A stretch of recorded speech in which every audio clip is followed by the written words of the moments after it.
Tonight on the Catamount Country Basketball Countdown. The America East coaches have UVM as their #1 seed, but the Catamounts know that championships are won on the court. The Vermont women are picked in the middle of the pack, but Coach Gear McBride believes the VCats are primed to pounce on an unsuspecting lead. Both programs feature Burlington natives making big contributions. They'll give us a tour of their city. Being back here has made a dream become a reality. And we'll go all access with men's head coach John Becker. Come out, play with energy, and have fun. All right, let's go. Lace up your kicks. The Catamount Country Basketball Countdown tips off now. Welcome to the Catamount Country Basketball Countdown, an inside look at UVM hoops. I'm Mike Curkov. And I'm Ross Lippman. Tonight we go on the hard court with the men's and women's teams, go on the sidelines with John Becker, and see Burlington through the eyes of two homegrown stars. First, both teams were in exhibition action this weekend. Let's hit Patrick Jim for the highlights. Saturday, the Catamount women hosted the 7th-ranked team in Division II, Stonehill College. And UVM learned just how good their opponent was. After falling behind early, Vermont traded leads with the Skyhawks in the second half and had it tied at 68 after a Kylie Butler hoop with just over a minute left, but two charging calls negated any chance for buzzer-beating heroics. The ladies fell 74-69. Freshman Jordan Eisler led the team with 17 points. Sunday afternoon, the men took on Canadian school Concordia University in their final preseason tune-up. It was an 11-point game at halftime. The VCats fired out of the locker room in the second half, led by sophomore Ethan O'Day, who scored the first 8 points of the frame. O'Day led all scorers with 24. Hector Harold had 10 points and 4 assists, in the Catamounts outscored the Stingers 45-19 in the second half for an 86-49 preseason victory. And it will take a lot more of that if these Cats want to come out on top in the America East. Yeah, the men's team is the favorite to win the conference this season, but just because they were in the title game last year does not guarantee a return to the ship. One thing I learned from after our first year in the NCAA tournament is that every team's different. No matter how many familiar faces, returners you have, each team takes its own journey, has to find its own way. According to the America East coaches, this Catamount team should find its way to the top of the conference, once again being picked as the preseason #1.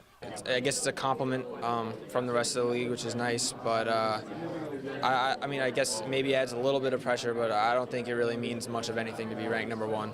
We have a great opportunity. We know that, and we also have talked a lot about nothing's guaranteed, and we got to go out there and do it day in and day out in practice. And so far, they've responded to that message.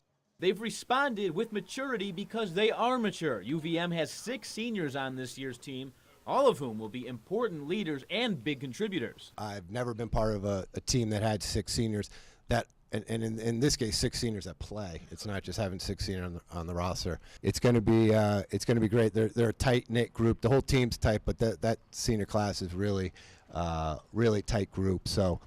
Like I said, I'm excited for them and excited to see what they do with this their last season here at UVM. We got close last year to reaching another NCAA tournament. One of the worst feelings in the world is falling short at home in front of our fans. So it's something we don't want to repeat, and I think the sense of urgency is heightened amongst the seniors especially, and I think hopefully we'll be able to take care of business this year. One of the seniors on this Catamounts team is former walk-on turned all-conference second-teamer Clancy Rugg. Tonight, the Burlington native and former BHS grad shows us the 3 places most responsible for turning him into a player in the green and gold right here at Patrick Jim.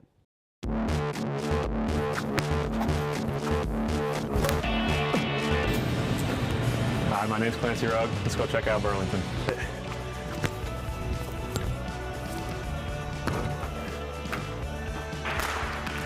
Ever since I was a little kid, I'd always wanted to go to UVM, and I'd be able to walk up there with my parents and go to basketball games up there. Throughout my high school career, I always knew I wanted to play Division I basketball. Pierce has got it. He's facing down the defense.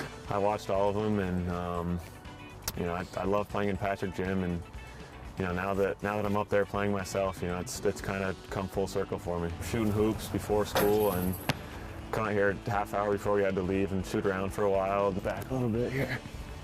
There we go. Then go to school, come home, play some wiffle ball. Oh, another foul ball. Head down back to school for basketball practice, come home, eat dinner, shoot some more hoops. You know, I was just always on the move as a kid.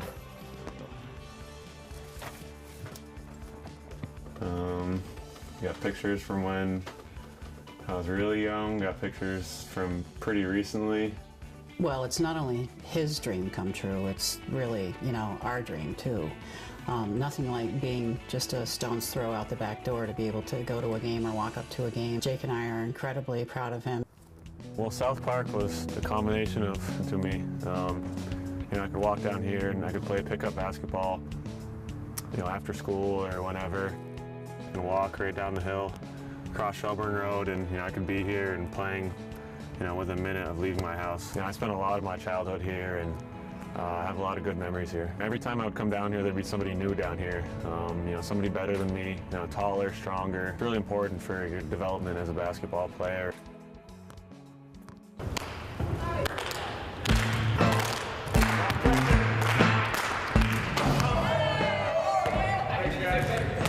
Back in here a couple times. There, right there. The skinny Clancy Rugg back in the good old days. Hey, Clancy. Hey, how are you? I'm doing well. Sorry, looks like you're busy. No, we're not busy at all. All right, cool. How's it going? Oh. There's my buddy right there. Hold on, he's gonna look out at me. He's too busy talking to a girl. My old locker right here.